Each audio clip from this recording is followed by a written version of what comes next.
Welcome to Sovereign Citizen Legal Encounters. All right, today we have a pop-up sovereign citizen who appears to have a British accent. So let's listen to his argument and see how the judge handles him. Well, before we get into the video, I want to welcome Yako, Liberty Bell, and Al to the membership. Check out the community post. There's something there for you. Let's go. And then Mr. Giorno. Thank you. Yes. Come on up. You're here on a couple of things, no valid operator license, but with valid ID, and then a seatbelt ticket. So I guess we'll start with, those are two things. And again, a valid ID, that's the same. You're free to go if you wish. Yeah, you can go ahead and just go line up at the window. You can stay if you want to. No one ever does when I make that comment, make that offer, but. Thank you. Mr. Giorno, like, again, the license issue, that's a pretty cut and dried thing. You have a license now, it looks like you do. Looks like you got the license like 2 days later. And then, so how did you want to, so again, how did you want to proceed on the seatbelt ticket? Well, I'd like to contest the hearing, Your Honor. So you're contesting on this speeding ticket, but then mitigating on the valid seatbelt issue. Seatbelt ticket, I'm sorry, you're right. You're contesting the seatbelt ticket, but you're mitigating then the license issue? I'm contesting it, Your Honor. Okay, okay. Could you raise your right hand, please? Yes. You swear and affirm the information and testimony you provide will be the truth, the whole truth, and nothing but the truth? I do. You can put your hand down. Seatbelt ticket first. What did you get a chance to review your police report? I did. Okay. Go ahead. And I set forth a motion for discovery, and I had a couple of questions. And did you submit it? Give me just a moment. So you submitted a discovery request? I did. You did. Yes. Did you ever get anything? I did. All I got was a printed tick the box return. I had two questions that weren't answered. Okay, so what? Give me just a minute. Okay. Okay, so I hereby set forth a request for discovery concerning the above case. Yes. And then I also request any evidence that you're subject to the codes concerning this case. And you request any evidence that you're in any type of contract concerning this case. Yes. Okay, so the discovery typically is a police report, an affidavit or some sort that says what happened out there. Did you get that? I got a tick the box. Right, that's right. So that's the evidence there. And then on your, the codes, it should say on your infraction, where you were served with that, it has the, yeah, right there. You go look right next to there, they'll have the codes there. Your Honor, I was asking for some evidence that subject to these codes. I got nothing from the prosecutor's office. I didn't get a reply to either. Well, they don't have anything to that, about that, first of all. And secondly, I request evidence that you're in any type of contract concerning this case. Yes. There isn't any. Right. So that doesn't have anything, whether you're in a contract or not. I don't know why people make this argument to me. I really don't. Okay. But there's rules of the road. You need to comply with them. There's, you go on the freeway, you see all the people on I-5. None of those people have contracts to drive on the highway, but they're required to follow the rules of the road, including have a license and don't drive under the influence of alcohol, maintain the speed limit and all that sort of stuff. There is no contract of any sort. That's just the rules you got to follow. And that's been litigated quite, for a long period of time. And the absence of any sort of written contract or oral contract with anybody, I will tell you that that's not a winning argument. It's just not. Okay, but returning to being subject to the codes, there was also no response from the prosecutor's office as far as being subject to these codes. Well, again, anybody who drives on the road are subject to the rules of the road.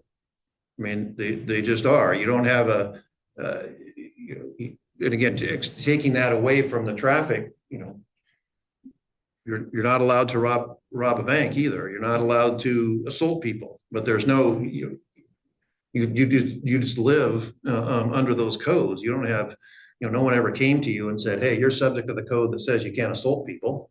The same is true with driving. you have to be licensed. In order to be licensed, you have to take a test. You have to both driving and written. And then that when you choose to get on the road, you're subject to those, you're just subject to all the laws in the state, whether or not it's traffic or not. I understand but there is no injured third party. You abide by the rules, no one gets injured. That's, and again, I've heard that too, and I have zero idea where that comes from, because that's just not true. I mean, like, for example, then people could drive drunk as long as they didn't hit anybody, they're fine. But that's certainly not the case. Well, that would be, that would be reckless driving. And you can commit crimes without hurting individuals. I mean, just because no one got hurt, no harm, no foul might work in the NBA, but that's not in terms of the rules of the road. You have to comply with them. You can't be a soft set and comply at the same time. He got the license first, but he still want to run the script. So again, the issue, and again, I will tell you what the issue is they're very narrow, right? What you're charged with is not having a license, but without identification. Or not having license, but with identification. And so that's it. I just make a determination.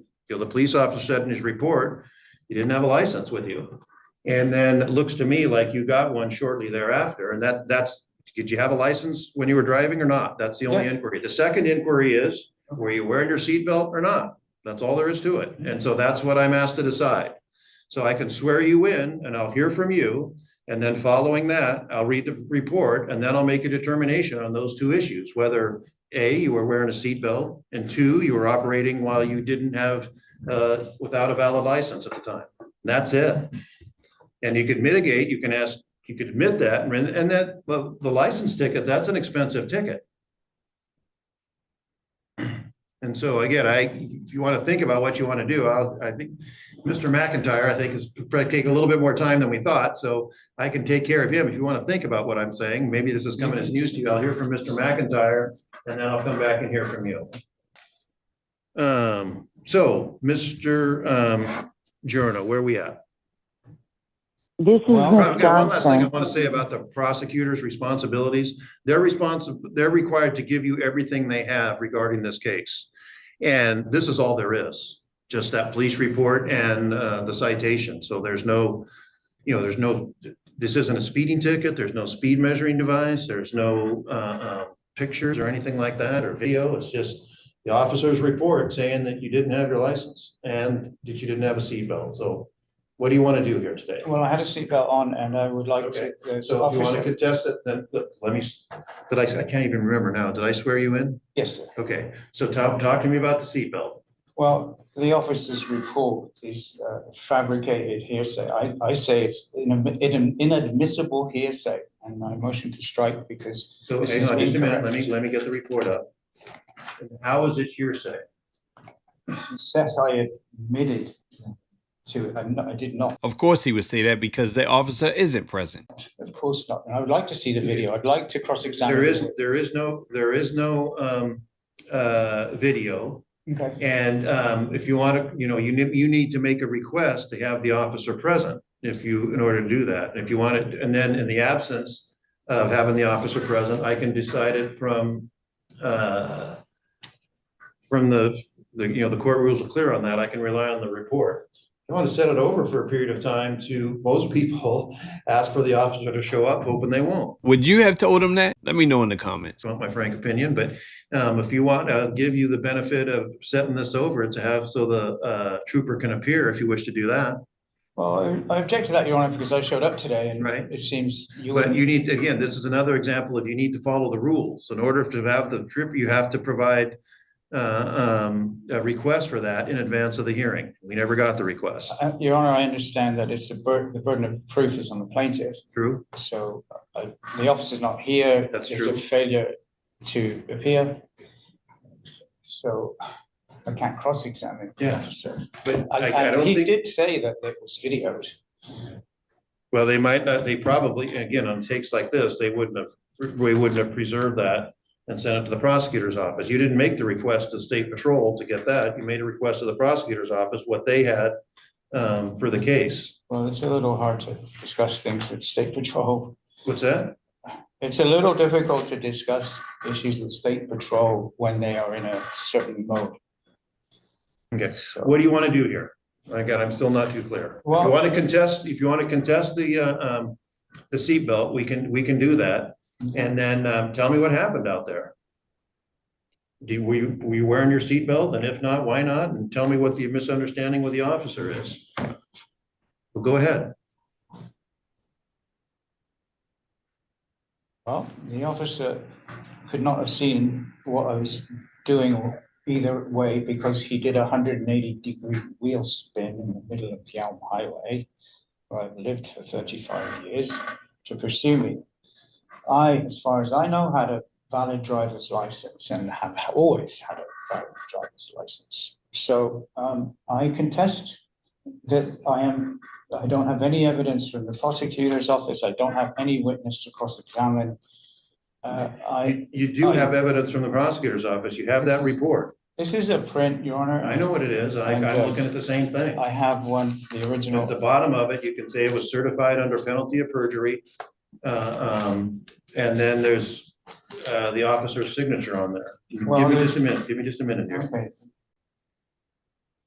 Yeah, the court rule says, with regard to the officer not being here, upon written demand of the defendant, at least 14 days before a contested hearing filed with the court and served in the office of the prosecuting attorney assigned to the court in which the infraction is filed, the prosecuting attorney shall at least 7 days before the court hearing would provide you with a copy. That's not what I'm looking for. In a minute. Oh, yeah. On earlier in that same rule, a request that an officer appear at a contested hearing pursuant to this rule shall be filed in a separate pleading, and it may be directed. And then someplace else in this rule, it says, in the absence of that request, the judge, me, can rely on the police reports. And that is a police report. Yes, it's short, but that's what we have. If he would have had an attorney, the attorney would have known how to do it. And also, it's nice of the judge to go through and explain every single detail about how this works. And again, that's so. Do you have anything else? Because I'm ready to rule on these cases. Unless you, and again, I'll give you the opportunity to set this over and have the trooper present if you wish. You're here now. I don't have to, but I will give you that accommodation if you wish to take advantage of it. So there's no prosecutor present, there's no witness present. I'm not having, doesn't seem I'm allowed to have a fair trial. I believe, if I'm not mistaken, it is an adversarial court system. Right. We have two parties. There is no injured third party. I still don't get an opportunity to cross-examine, and they have failed by default to appear. So I don't see why this should continue on. So they don't, the prosecutor doesn't need to. They're not required to.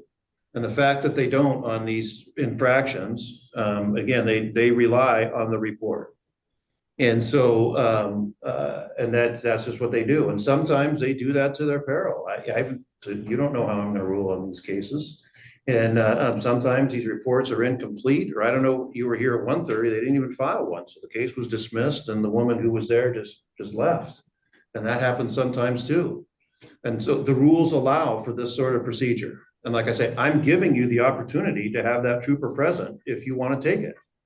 And so you've complained about, he's not here. And I've tried to explain to you that it's not, there's certain things you have to do to get him or her here.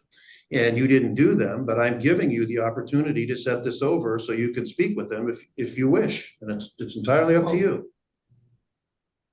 Well, I'm here for the hearing. I mean, Right. It's going to be a fair trial. I mean, you seem to be, arguing for the plaintiff, whereas I'm not, I don't mean to be doing that. I'm just trying to explain to you what the rules are.